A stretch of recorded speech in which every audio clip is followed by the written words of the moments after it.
Alors, j'avais dit que je ferais une vidéo un peu plus approfondie sur cette notion de dualité, de conscience et de pardon, parce que ça me semblait vraiment important. J'ai eu un échange très intéressant avec une personne sur TikTok qui exprimait sa colère à travers un, un sentiment que je lis beaucoup, hein, je le retrouve sur les réseaux, mais je le retrouve aussi chez certaines personnes dans mon entourage, avec un ressentiment très profond de l'après-crise Covid. Une crise qui, je le répète et je le répéterai longtemps, je pense, a profondément fragilisé nos esprits. Vraiment, certains ont été déçus du système, se sont réveillés sur ce système, sur certains fonctionnements de ce système. D'autres ont été sidérés. Voilà, on a tous traversé les choses à partir d'un point de vue et d'un angle de vue très différent, mais ça a été profondément marquant. Et puis il y a beaucoup de gens qui ont eu peur. On est nombreux à avoir eu peur, quelles que soient nos peurs, mais on a beaucoup cristallisé de peur. Comme toute crise, elle est là pour nous faire travailler. Elle a été là pour nous faire travailler, pour révéler des choses qui devaient remonter en conscience, et quels que soient nos points de vue. Et les propos très souvent que je lis en ce moment sont de l'ordre de les moutons, il y a les loups, il y a les moutons, et les moutons ils sont là pour suivre, et moi je veux plus affaire aux moutons, tant pis pour eux, ils avaient qu'à réfléchir, ils avaient qu'à nous écouter, voilà. C'est des propos que je comprends parce que je les ai pensés très fort à un certain moment, jusqu'à ce que je me rende compte que déjà que j'étais rongée par la colère, et puis ensuite que ça servait pas le processus, que parce que j'ai essayé d'être attentive autour de moi, et j'ai bien vu qu'on était tous pris dans des paradoxes, des questionnements qui étaient profondément lourds. Et c'est pour ça que cette crise, elle a été complexe, et elle nous marque encore, même si on a envie de mettre tout ça derrière nous, elle nous marque encore. On a quand même vécu des privations de liberté, des interdictions totalement stupides, n'est-ce pas, des injonctions paradoxales. Ça a été un vrai moment de bascule, et c'est pas pour rien qu'on a tant entendu la phrase ça ne sera plus jamais comme avant. Et quand on vit cette phrase à titre personnel, vous savez, des fois on vit des relations et il y a un moment de bascule dans la relation, et on sait qu'elle est terminée parce que ça sera plus jamais comme avant, en fait. On a été blessé, on a été touché à un tel point qu'il n'y a plus de retour en arrière possible. Ça peut être des événements ou des relations, mais on l'a déjà tous ressenti. Et là, c'est un ressenti collectif qui nous traverse, qui est très fort. Il y a beaucoup de personnes qui ont vécu cette crise, qui avaient des ressentis déjà enfants, que tout système, il allait tomber un jour, que ça pouvait pas tenir sur le long terme. Et c'est pas pour rien, en fait. Tout ça, c'est pas pour rien. Il n'y a rien qui est pour rien, d'ailleurs. Mais c'est aussi ça qui a été dur et qui a provoqué chez certaines personnes un sentiment profond de trahison, parce que nombre de personnes, d'ailleurs, sans forcément qu'elles soient médiums, d'ailleurs, cette crise, elle a été intéressante pour ça. Parce qu'on a vu les niveaux de conscience, que être médium, être voyant, être sorcier, être ce que vous voulez, n'assurait en aucun cas le fait de comprendre ce qui se passait en profondeur. Et ça, c'est intéressant. C'est vraiment intéressant. Parce que du coup, on voit bien que ces capacités ne sont pas forcément reliées à un niveau de conscience, en fait. Petite chose à noter dans l'esprit des gens. Toutes les couches de la société ont été touchées, les jeunes, les moins jeunes, quelles que soient nos catégories socio-professionnelles, nos milieux culturels, tout le monde y est passé. Et tout d'un coup, on se retrouve à tout questionner. Ça nous demande vraiment de décider, alors déjà dans nos vies individuelles, ce qu'on voulait, et dans le collectif, ce qu'on veut aussi. C'est pas forcément facile de voir quelque chose qui s'effondre, c'est une sorte d'effondrement, même si on peut constater qu'il y a des choses qui se maintiennent, mais en tout cas, les croyances, elles s'effondrent, et elles s'effondrent de tous côtés. Et je le répète encore une fois, c'est autant un mouvement individuel que collectif. C'est-à-dire que ça s'effondre aussi dans nos vies personnelles. en plus de s'effondrer dans le collectif. Et c'est ça qui est difficile d'ailleurs, c'est qu'on doit tout gérer en même temps. De nombreuses personnes ont dit pendant longtemps il suffit de se couper des actualités et tout ça. Moi j'ai toujours été convaincue que ça serait pas suffisant en fait. Oui, il faut se couper de l'actualité parce que ça sert pas à grand chose, mais c'est pas suffisant parce qu'en fait cet effondrement vous allez le voir dans vos vies personnelles, chez votre voisin, chez tout le monde en fait, et tous ces ressentiments qui sont présents viennent dire quelque chose de très fort. Parce qu'au final, qu'est-ce qui était voulu dans cette crise? C'était justement la perdition, en fait, la perdition des esprits, parce que y a des croyances qui s'effondrent, on sait plus où on est, on sait plus ce qu'on veut, on sait plus, en fait, on sait plus. Alors, il y a des gens qui se sont trouvés aussi dans ce je ne sais plus, et c'est intéressant aussi. Mais ça nous a tous profondément bouleversés. Et c'est important. Et depuis, les choses, elles s'enchaînent. Elles s'enchaînent sur fond de guerre, sur fond d'inflation, donc de difficulté à se nourrir, à se mettre en sécurité. Et ça aussi, c'est très intéressant parce que ça fait réévaluer des croyances, ça fait réévaluer des valeurs, ça fait réévaluer tout un tas de choses. Mais on vit pas moins de violence, ça c'est sûr. Et je parle pas seulement des violences policières pour le coup. Je parle de la violence de ce système profondément injuste qui... j'ai fait des vidéos il y a pas longtemps sur cette loi travail. Et j'aime bien regarder la matière avec un petit peu de hauteur. Et en fait... ce qui est complètement dingue, c'est qu'on se retrouve dans un système avec un gouvernement qui ment beaucoup. Et les gouvernements précédents mentaient aussi. Je veux dire, c'est pas, encore une fois, c'est pas quelque chose de nouveau. Mais on se retrouve, vous voyez, avec des lois qui veulent absolument réguler le RSA parce que vous comprenez, les pauvres, ils fraudent beaucoup, tout en ayant en parallèle des députés, des élus qui, on se rend compte qu'en fait... à l'Assemblée nationale, ils travaillent pas de ouf, qui trouvent des petites... je vous invite d'ailleurs à aller voir la vidéo de Greg Tabibian sur les échappatoires et les petites techniques que les députés trouvent pour se faire passer genre je travaille et en fait je glandouille. Voilà. On se retrouve à récupérer de l'argent du côté des pauvres pendant qu'il y a des riches qui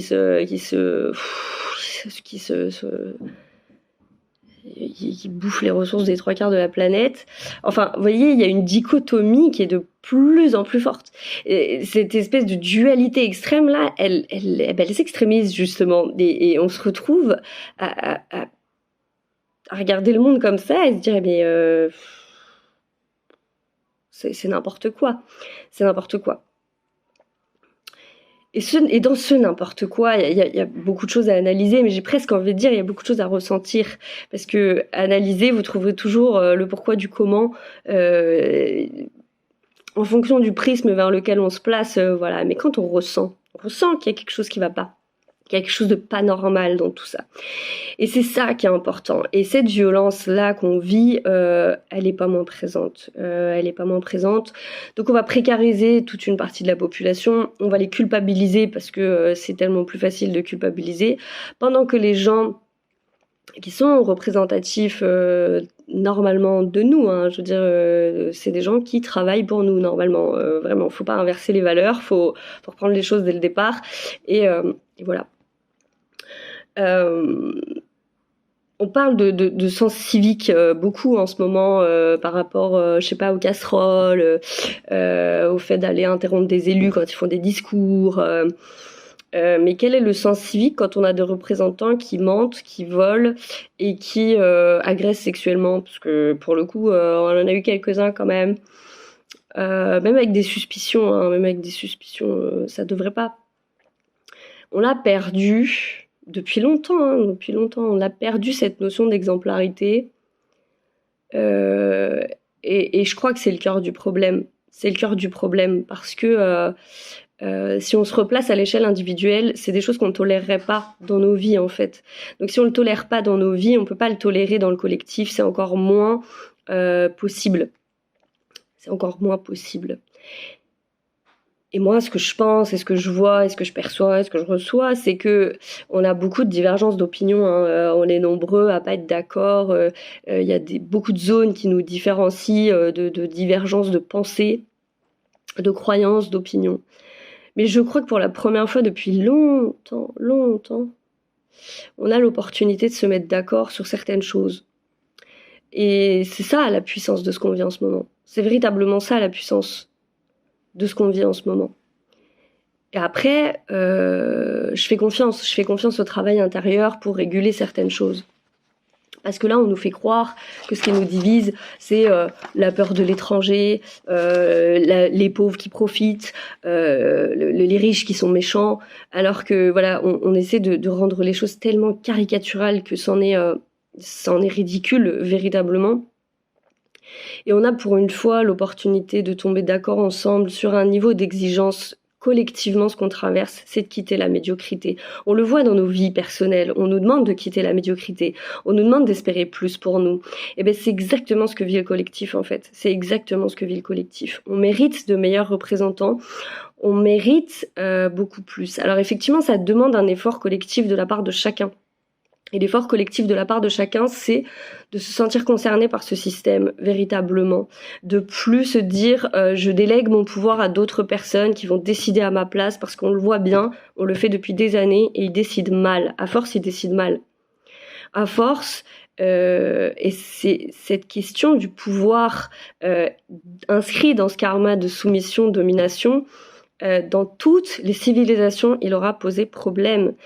Quand on donne son pouvoir à des personnes, les gens finissent par en abuser parce que le pouvoir a cette potentialité, s'il n'est pas bien équilibré dans ses polarités, de rendre fou, littéralement.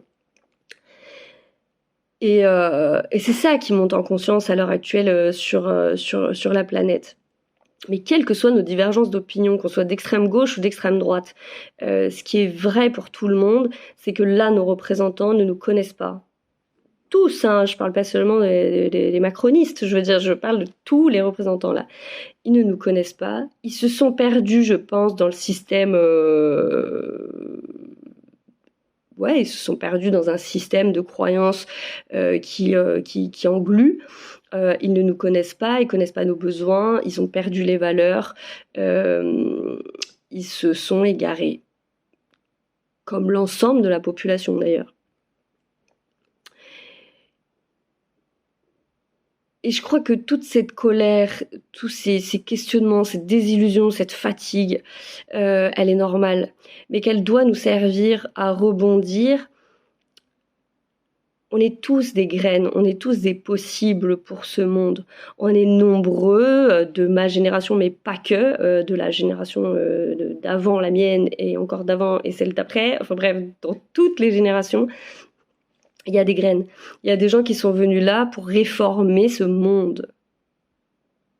Donc ce malaise qu'on ressent dans la société, c'est ni plus ni moins, c'est qu'expliquait Dolores Cannon. Si ce système ne te convient pas, c'est que tu es là pour le changer. Donc j'invite vraiment les gens à ne pas se renforcer dans cette dualité, dans cette logique du mouton, pas mouton. Je demande à personne d'aller sauver l'humanité, c'est pas ça que je suis en train de dire. Mais je crois vraiment que continuons d'incarner nos valeurs, continuons de nous rassembler sur ce qui peut nous rassembler. Il y a des sujets qui peuvent nous rassembler, véritablement. Et la suite viendra, naturellement je le crois, parce que ça peut pas en être autrement. On est nombreux à être fatigués, à être en colère, à déjà être fatigués par les processus individuels qu'on traverse, hein, qui sont pas à nier. Mais tout ça, c'est des vrais tremplins pour rebondir. Je crois que c'est précisément quand on a envie d'abandonner. Il y a beaucoup de gens qui ont envie d'abandonner ce système, qui n'y croient plus, qui sont un peu là en mode sauve qui peut, quoi. Je sauve ma tronche et puis après on verra. Et je comprends totalement cette logique. D'ailleurs, il y a du vrai là-dedans. Mais je crois que les choses se feront en parallèle et je crois que ça soit dans l'individuel ou dans le collectif, c'est quand on a envie d'abandonner que tout est possible et que tout commence en fait. Donc tout ça, ça me semble à réfléchir, ça me semble à penser. toutes les émotions ont leur place, que ce soit les désillusions, les gens qui comprennent pas, les gens qui sont en colère. On a tous beaucoup à apprendre les uns des autres. On est en profondeur en train de travailler l'altérité et la différence, l'acceptation que les gens sont différents de nous, pensent différemment de nous, n'ont pas la même histoire, n'ont pas le même vécu. C'est pour ça qu'on vit une épreuve biblique. C'est soit on s'en sort ensemble, soit on échouera ensemble. Mais il n'y a pas d'alternative, il n'y en a pas. Et je crois que c'est toute la beauté du processus qu'on est en train de traverser. Je crois que c'est possible, même si ça sera compliqué. Alors j'ai un enfant, ça m'aide à être optimiste, c'est clair. Mais je suis pas naïve, ça n'a jamais été mon truc. Mais en même temps, si on n'est pas optimiste et qu'on garde pas d'espoir, bah effectivement, bah, c'est pas la peine. Dans ces cas-là, on prend tous une corde et puis on en finit, quoi. Je veux dire, voilà. Et ça n'est pas le but. Donc, allons vers les points de rassemblement. Espérons mieux pour ce monde, parce que je crois sincèrement qu'on est nombreux à vouloir mieux pour ce monde. En tout cas, que c'est une majorité silencieuse. Même si on essaie de nous faire croire le contraire, parce qu'en ce moment on aime bien noyer le poisson, n'est-ce pas? Voilà. J'avais vraiment envie de faire passer ce message parce qu'il y a des choses qui sont importantes, que dans ce système il y a beaucoup de choses qui sont frauduleuses. Alors je dis pas que tout est à... Enfin si, tout est à changer quand même, mais voyez, les logiques d'appel à projet, par exemple, on se rend bien compte en ce moment qu'elles sont totalement frauduleuses. Moi, ça fait plusieurs années que ça m'outre parce que, en fait, on se rend compte que dans bien des domaines, on est dans l'entre-soi et on est dans la fraude permanente et que tout est une question de moyens, de position et de statut. Sauf que les gens qui détiennent ces statuts, ces positions et cet argent ne sont pas majoritaires. Que l'abondance n'est pas la loi de quelques-uns, c'est la loi de tous. Et gardez ça à l'esprit parce que vraiment, c'est la loi de tous. On y a tous droit, quel que soit notre milieu culturel, notre éducation, notre religion, notre non-religion. Voilà, et que c'est important de s'extraire, je crois, non pas seulement des actualités, mais de ce qu'on essaie bassement de nous faire croire. Voilà, je sais pas si cette vidéo elle aidera certaines personnes, mais c'était important pour moi de passer ce message parce que des gens en colère, c'est régulier quoi, que j'ai ce genre de réaction, que je comprends encore ô combien. Mais il faut des ponts, on a besoin de ponts, on a besoin d'être ensemble plus que jamais, on a besoin de réconciliation, on a besoin d'unification. On a besoin de discuter, de communiquer, de se mettre en lien. Et je lâche pas l'affaire, je continuerai de le dire parce que je ressens à l'intérieur de moi que c'est trop important et ça fait 3 ans que j'ai le même ressenti et tout ce que je vois me le montre. Parce que la prochaine étape, c'est de mettre les gens les uns contre les autres, extrême droite, extrême gauche, avec l'étranger, quoi, le problème. Et ça va être trop facile de le faire. Sur un contexte d'inflation et de guerre, c'est trop facile de le faire. Parce que sur ces contextes-là, on se replie sur soi. Donc si on se replie sur soi, on est forcément dans le rejet de l'autre. Et ça, c'est la prochaine étape qui va être décisive, véritablement décisive. Et tout le reste, on peut le travailler en fait. On peut le travailler en discutant, en restant intelligent, et en continuant de croire que c'est possible. Voilà. Donc j'espère que ce message ira à destination des gens auxquels il est destiné. Et voilà. Et puis n'hésitez pas à échanger ou à me faire parvenir vos sentiments ou vos impressions sur tout ça. Ce sera toujours un plaisir de partager. Et au passage, je termine en remerciant les gens qui laissent des commentaires et qui partagent, notamment sur TikTok, beaucoup qui posent des questions parce que c'est important. Moi, ça me permet de préciser mes pensées et puis toutes les voix méritent d'être entendues. Voilà. Je vous laisse et je vous souhaite une excellente journée.